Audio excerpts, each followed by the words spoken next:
2010 की under the Hawthorne tree आज मैं सुनाने जा रही हूँ। डायरेक्टर यूमियो जांग। IMDb rating 7.1। दोस्तों, कहानी पसंद आए तो लाइक, शेयर, कमेंट, साथ ही चैनल को भी पक्के से सब्सक्राइब कर ले। ये मूवी 1966 के दशक को दर्शाती है, जब चाइना में माओ ताई डोंग की विचारधारा के प्रभाव के अंतर्गत चीनी क्रांति का दौर चल रहा था। ये चांग शहर के हाई स्कूल के बच्चों को नजदीकी एक गांव जिपिंग में वहां के माहौल में पढ़ने और सीखने के लिए स्कूल की तरफ से भेजा जा रहा है। कुछ बच्चों का झुंड टीचर के साथ गांव के बस अड्डे पहुंचा, जहां गांव के मुखिया मिस्टर जांग उनका इंतजार कर रहे हैं। गांव की ओर चलते हुए वो एक बड़े घने पेड़ के नीचे पहुंचे, जो कि हॉथॉर्न का पेड़ है। इतिहास में इससे जुड़ी एक खास कहानी है। कुछ 70 साल पहले 1895 में चीन जापान युद्ध में कुछ चीनी सिपाहियों को इसी हॉथॉर्न पेड़ के नीचे फांसी दी गई थी। यूं तो हॉथॉर्न सफेद फूल देती है, मगर उनके खून से सींची इसकी जमीन से इस पेड़ के फूल खून की तरह लाल हुआ करते हैं, जो हर साल खिलकर उन वीर योद्धाओं की कहानी बयां करते हैं।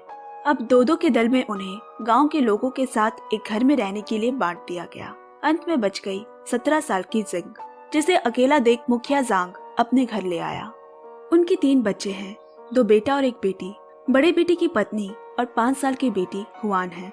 छोटा बेटा लिन यहीं रहता है और बेटी फांग शहर में रहकर पढ़ाई करती है, जिसका कमरा ही जिंग को मिला है। इनके अलावा एक और शहर से आया लड़का संग कुछ अरसे से उनके साथ ही रह रहा है। वो गांव के बाहर चीन के भूविज्ञान विभाग में काम करता है। शाम के खाने के लिए मिसेस जांग ने हुआन के साथ जिंग को भी संग को बुलाने भेजा। उससे मिलने के बाद घर की तरफ चलते हुए संग ने उससे काफी सारी बातें पूछी। कहाँ से आई है, किस स्कूल से है। अच्छा, हॉथॉर्न पेड़ के लाल फूल खिलने के मौसम में दोबारा मैं तुम्हें वहाँ ले जाऊंगा। जिंग बोली, मैं यहाँ सिर्फ 2 महीने के लिए हूँ, वापस आना मुमकिन नहीं होगा शायद। शाम के खाने में पूरा परिवार साथ है। जिंग से सबका परिचय कराया गया। अब आते जाते संग उससे थोड़ी बहुत बातें कर लेता है। जिंग को अपने स्कूल के परीक्षाओं में अच्छे मार्क्स लाने हैं, ताकि टीचर के तौर पर वहाँ उसकी नियुक्ति हो सके। संग ने उसके कमरे का बल्ब बदलकर तेज रोशनी वाला बल्ब भी लगा दिया, ताकि वो अपनी पढ़ाई अच्छे से कर सके। कुछ दिनों से उसे संग नजर नहीं आ रहा और अचानक एक दिन संग की आवाज सुनाई दी। उसने खिड़की से बाहर झांका। संग कमरे में आया और उसे एक स्याही वाली कलम दी। फिर जिंग ने पूछा, इतने दिनों से कहाँ थे, कुछ बताया नहीं। वो दरअसल एक इंजन खराब हो गई थी, उसी काम से जाना पड़ गया था। जिंग ने कहा, मुझे भी कुछ दिनों के लिए शहर वापस जाना होगा। मैंने कल्चरल प्रोग्राम में डांस में भाग लिया है। नौकरी चाहिए तो पढ़ाई के अलावा इन चीजों में भी अच्छा प्रदर्शन करना जरूरी है। दरअसल जिंग के पिता सरकारी जेल में बंद है, क्योंकि वो पूंजीवादी विचारधारा का समर्थन करते थे। माओ की विचारधारा के विपरीत जो भी पार्टी है, उन्हें ऊंचे पदों से निकालकर जेलों में भर दिया गया है। कई महीनों से उनकी कोई चिट्ठी भी नहीं आई। यहाँ माँ भी बीमार है। उसकी खर्चे की वजह से डॉक्टर नहीं दिखाकर दर्द कम करने की दवा ले रही है। उसके 2 और छोटे भाई बहन हैं। वो सब मिलकर सरकारी काम में लगने वाले लिफाफे तैयार करते हैं। 10 लिफाफे का 1 रुपया। सबकी आशा जिंग पर है कि वो अपने परिवार के लिए कुछ करेगी।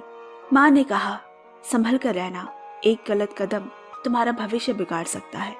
हमारे परिवार पर लोगों की नजर है, क्योंकि तुम्हारे पिता अपनी पार्टी की वजह से जेल की सजा काट रहे हैं। जिंग समझदार है, घर की हालत समझती है। खैर, घर पे 1 सप्ताह बिताने के बाद वो वापस गांव के लिए निकली। गांव पहुंचते पहुंचते उसे रात हो गई। बस स्टॉप पे संग उसे लेने आया है। संग एक बहुत ही प्रभावशाली मिलिट्री परिवार का बेटा है। उसकी माँ पूंजीवादी विचारधारा पार्टी से थी और 4 साल पहले उसने खुदकुशी कर ली। ये सुनकर जिंग को उसके लिए बुरा लगा। अब कुछ दिनों बाद जिंग को पता चला कि संग की मंगेतर है। उसे न जाने क्यों ये बात बुरी लगी। उन दिनों चीनी एक महंगी चीजों में आया करता था, जिसे जिंग का परिवार खरीद नहीं सकता। संग उसके लिए कुछ न कुछ लाता रहता। इस बार जब वो उसके पास चीनी लेकर आया, जिंग बोली, मैं तुम्हारी सारी चीजों का हिसाब कर एक दिन पैसे लौटा दूंगी। संग को ये बात अच्छी नहीं लगी, पर उसे मालूम नहीं कि जिंग क्यों नाराज है। अब गांव में पढ़ाई खत्म कर वो अपने शहर वापस आ गई। परीक्षा में अच्छे नंबर भी ले आई। उसने स्कूल डायरेक्टर से कहा, जब तक मैं यहाँ से पास होकर ना निकल जाऊं और कहीं अच्छी नौकरी ना लग जाए, क्या आप मुझे कोई छोटा मोटा काम दिला सकते हैं? मैं अपनी माँ की मदद करना चाहती हूँ। देश की हालत बुरी है, उसके लायक कहीं कोई काम नहीं, पर फिर भी जिंग मजदूरी के काम के लिए भी राजी हो गई। स्कूल के बाद का समय वो नदी किनारे से पत्थर ढोती। शहर में पढ़ रही मुखिया की बेटी फांग से जिंग की अच्छी दोस्ती हो गई थी और एक दिन वो जिंग से मिलने आई। दोनों काफी दिनों बाद मिलकर बहुत खुश हुए। वापस जाने के समय उसने जिंग को रुमाल में कुछ पैसे थमाए ताकि उसे मजदूरी का काम न करना पड़े। उसने पूछा, ये किसने दिए? ये मेरे परिवार की तरफ से है। नहीं, ये संग ने भेजे हैं तुम्हारे लिए। जिंग बोली, मैं ये नहीं ले सकती, उसकी मंगेतर नाराज हो जाएगी। फैंग बोली, ये तुमसे किसने कहा? तुम्हें कोई गलत फहमी हुई है। ये सुन जिंग के चेहरे पे हल्की मुस्कान आ गई, पर पैसे फिर भी उसने लौटा दिए। उसे बस अड्डे छोड़ जिंग वॉलीबॉल खेलने पहुंची। उसे स्कूल के हर भाग में अच्छा करना होगा, तभी उसे यहाँ नौकरी मिलेगी। ऊपर से उसके परिवार की छवि की वजह से कई लोग टांग भी जरूर अड़ाएंगे। कोच ने कहा, एक तो तुम लेट हो, ऊपर से तुमने अभी तक टीम की जर्सी भी नहीं खरीदी।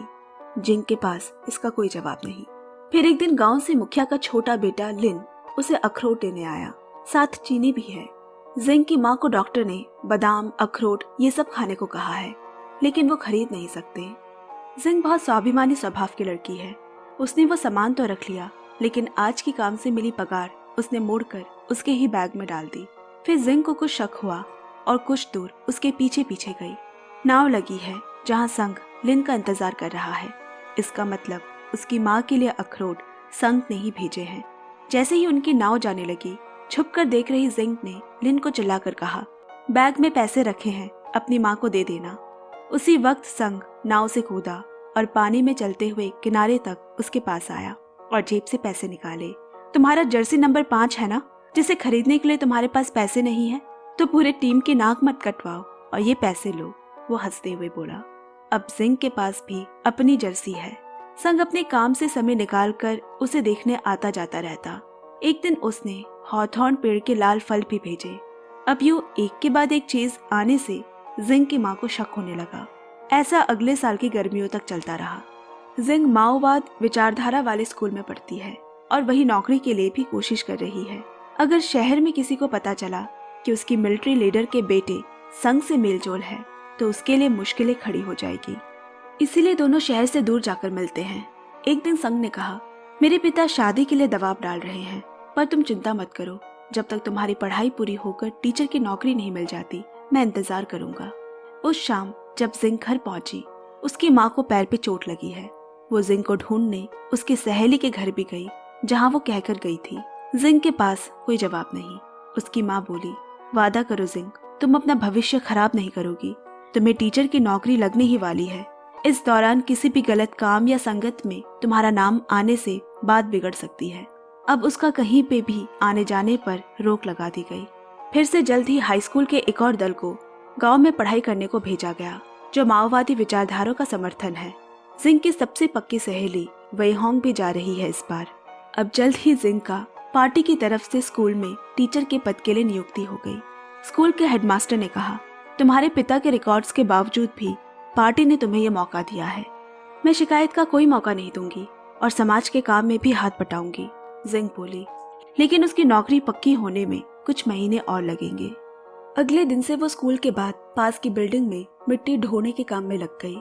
जिंग को इन पैसों की इतनी जरूरत है कि वो ये भी नहीं सोचती कि उसके लिए ये काम करना कितना मुश्किल होगा, मगर कहीं ना कहीं से संग उसकी मदद करने को आ जाता। काम के बाद वो नदी किनारे नहाने गए और संग वहीं बैठे हुए सो गया। पता नहीं आजकल इतनी नींद क्यों आती है मुझे। एक दिन काम के दौरान जिंग को चोट लग गई और अस्पताल जाने को तैयार नहीं है। बहुत कहने पे भी जब वो नहीं मानी, तब संग ने भी एक नुकीली चीज से अपना हाथ काट लिया, जिसके बाद जिंग को उसके साथ अस्पताल जाना ही पड़ा। लेकिन यहाँ एक बड़ी अजीब बात हुई। संग का खून रुक ही नहीं रहा, पर तब उसने इस बात पे गौर नहीं किया। अब घर आते वक्त जिंग की माँ ने दोनों को रास्ते में देख लिया। वो उन्हें साथ घर ले आई। जिंग की माँ बोली, तो मैं अब समझी वो अखरोट, चीनी, फल, ब्रेड, जूते कहाँ से आ रहे थे। तुम बड़े घर से हो, तुम्हें नहीं पता हमारा घर कैसे चलता है। अपने घर की परेशानी समझाते हुए उसे कुछ साल तक जिंग से दूर रहने को कहा। संग बोला, जितना भी वक्त लगे मैं इंतजार करूंगा। उसके जाने के बाद जिंग की माँ ने सीधा सवाल किया, उसने तेरे साथ कुछ ऐसा वैसा तो नहीं किया है? वो ऐसा नहीं है माँ, उसने कहा है कि वो मेरा इंतजार करेगा। जिंग बोली, देखते हैं कौन किसका कितना इंतजार करता है, उसकी माँ बोली। कुछ महीने दोनों नहीं मिले।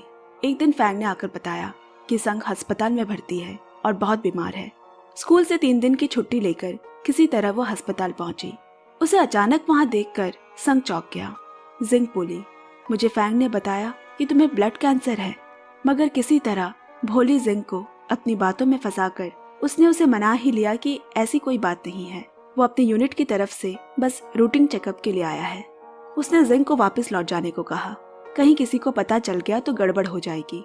पर जिंग नहीं जाना चाहती। जिंदगी में मैं हमेशा कोई भी गलती करने से डरती आई हूँ, पर आज नहीं। मैं 3 दिन यही तुम्हारे पास ही रुकूंगी। दिन का समय तो गुजर गया, मगर रात में रुकने के लिए जिंग के पास कोई जगह नहीं। उसने नर्स से गुजारिश की, आज रात वही रहने दे, मगर ये मुमकिन नहीं हो पाया और जिंग ने अस्पताल के गेट के बाहर ही बैठकर पूरी रात बिता दी। अगले दिन संग उसे बाजार ले गया। उन्होंने हंसते हुए वक्त साथ बिताया, खाने पीने की चीजें खरीदी और एक लाल रंग का कपड़ा खरीदा, बिल्कुल उसी हॉथॉर्न पेड़ के फल की तरह। अब संग बोला, चलो कल एक बार उसी पेड़ के नीचे चलेंगे। वो तो बहुत दूर है, अगली बार चलते हैं, आगे और भी तो मौके मिलेंगे साथ चलने को। जिंग बोली। संग खामोश हो गया, मौका ही तो नहीं है उसके पास। अब रात में उसी अस्पताल के एक नर्स को कहकर जिंग के लिए एक कमरे का इंतजाम करवा लिया, मगर बिस्तर तो एक ही है। फिर किसी तरह आजू बाजू दोनों लेट गए। जिंग घबराई हुई है। संग पास तो आना चाहता है, मगर बेचारे की भी हिम्मत नहीं हो रही। वो उसे किस करके सो गया। शायद उस जमाने का प्यार, एहसास और इंतजार का नाम था। छुट्टी खत्म हो गई, अब जिंग को वापस जाना होगा। कई घंटों के बस के सफर में भी वो दूर पीछे बैठा रहा ताकि किसी को शक न हो। नाव से उस पार पहुंचाने के बाद भी वो कुछ देर तक एक दूसरे को देखते रहे। शायद संग उसे आखिरी बार देख रहा है। कुछ बातें उसने जिंग से छुपाई है। कुछ दिन बाद जिंग की सहेली वेई होंग, जिन्हें स्कूल की तरफ से गांव भेजा गया था, वापस आई और खूब रो रही है क्योंकि वो जिस लड़के से प्यार करती थी उसने उसे धोखा दिया और वो गर्भवती है। उसे ये बच्चा गिराना होगा। उसे हुलिया बदलकर शहर से दूर किसी अस्पताल में जाकर ये काम करना होगा। उसने जिंग को भी साथ चलने को कहा। फिर वो बोली, तूने तो कुछ ऐसा वैसा नहीं किया है ना? ये सारे मर्द एक जैसे होते हैं, उन्हें एक ही चीज से मतलब होता है। तू किसी के साथ एक बिस्तर में सोई है? जिंग सोच में पड़ गई। संग के साथ सोई तो थी मैं। जिंग बोली, लेकिन मैं तो संग की बीमारी का सुनकर गई थी। सुना था, मगर बीमार था तो नहीं ना। देख लेना, अब तक तो वो अस्पताल से भाग चुका होगा, अब तो उसे नहीं पकड़ सकेगी। भोली जिंग सोच में पड़ गई। क्या साथ सोने की वजह से उसका हाल भी अब वही होंग जैसा हो जाएगा? यही सब जिंग के दिमाग में चलता रहा और एक दिन वो वापस से उसी अस्पताल में गई। लेकिन 2 दिन पहले ही संग डिस्चार्ज हो गया है। उसके बाद से संग की कोई खबर नहीं आई। जिंग को भी लगने लगा शायद वही होंग सही कहती है और धीरे धीरे उसने उसके बारे में सोचना बंद कर दिया। जिस दिन वही होंग के साथ वो उसका बच्चा गिराने अस्पताल गई, उसकी हालत देखकर जिंग भी परेशान हो गई। अब उसका क्या होगा? उसे भी ये सब सहना होगा। वही होंग ने पूछा, उसने तेरे साथ क्या क्या किया, ठीक से बता तो। जिंग ने उसके कान में सब कह डाला। थोड़ी देर बाद उसे घूरते हुए वो बोली, पागल है क्या? ऐसे कोई बच्चा थोड़ा ना होता है, उसने तो कुछ किया ही नहीं, लगता है अच्छा लड़का है। अब जिंग मन ही मन सोचने लगी, मैंने उसे बेकार में ही गलत समझ लिया, मगर उसकी कोई खबर क्यों नहीं आ रही? कहाँ गायब हो गया है वो? अपनी माँ से इजाजत लेकर जिंग जिपिंग गांव मिस्टर जांग के घर पहुंची, जहां वो पहली बार संग से मिली थी।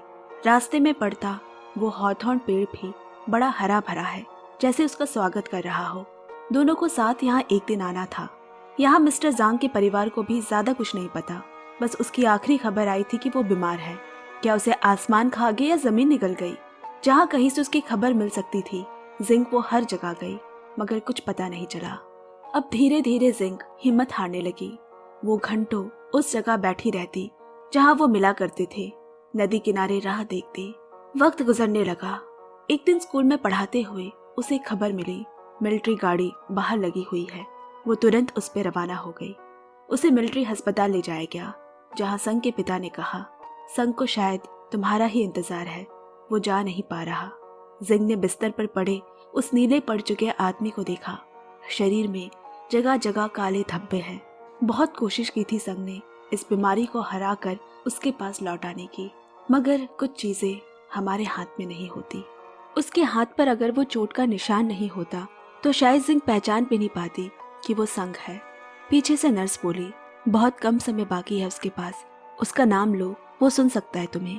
मगर सच तो ये है कि जिंग ने कभी उसे पुकारा ही नहीं, कभी नाम लेने की जरूरत ही नहीं पड़ी, क्योंकि वो उसकी हर हरकत को बड़े गौर से देखा करता था, फिक्रमंद रहता था। वो बोली, मैं जिंग हूँ, मैं आ गई। तुमने कहा था हम साथ हॉथॉर्न पेड़ के नीचे चलेंगे। तुम्हें मुझे इस लाल कपड़े में देखना था जो उस दिन तुमने खरीद कर दिया था। देखो, मैं आ गई। संग की आंखों से खामोशी का एक कतरा बह गया। जिंग ने देखा, उसके ठीक ऊपर उनकी उस दिन की तस्वीर टंगी है। यही वो आखिरी पल है जिसमें मरकर संग उस समय की यादों में खो जाना चाहता है। संग चल बसा। उसकी इच्छा के मुताबिक अस्थियों को उसी पेड़ के नीचे दफन कर दिया गया। जिंग को आगे की पढ़ाई के लिए विदेश भेजा गया और जिपिंग गांव चाइना के 3 जॉर्ज डैम का हिस्सा बना और वो पूरी जगह पानी के नीचे डूब गई। साथ वो हॉथॉर्न पेड़ भी जलमग्न हो गया। इसके बावजूद जिंग हर साल वहां आती है। उसे यकीन है संग मरकर भी यहीं कहीं है और उस पेड़ में वो लाल फूल जरूर खिलते होंगे। बस मूवी यहीं खत्म हो जाती है। पसंद आए तो प्लीज लाइक, शेयर, कमेंट, प्यार पक्के से देते रहे। Bye bye, take care and love you.